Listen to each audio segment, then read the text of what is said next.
Luto ko ng adobo. Ayan, napakuloan ko na yan sa toyo, suka, paminta crack, laurel, at pamintang durog. Hanggang sa lumambot. Sa ibang kawali, pinipirito ko na yung manok para hindi malagsa. Pag ganyan, pwede na yan hanguin. Yung second batch naman.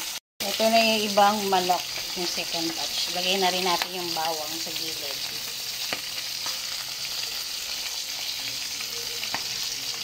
Pag luto na yung bawang, isasali na natin dito. Pakukulaan natin. Tapos lalagyan natin ng konting oyster sauce hanggang sa matuyo. Ayan, naisalin ko na. Hintay lang natin siyang medyo matuyuan. Tapos lagyan oyster sauce. Malapit ng matuyuan, kumonti ang tubig. Lalagyan ko na ng konting oyster sauce. Konti lang. Ayan, dato puti yan. Ayan, kumonti na ang tubig. Kumonti na ang sabaw. Luto na yan. May daon ng laurel din nga pala yan. Ganda na ng kulay.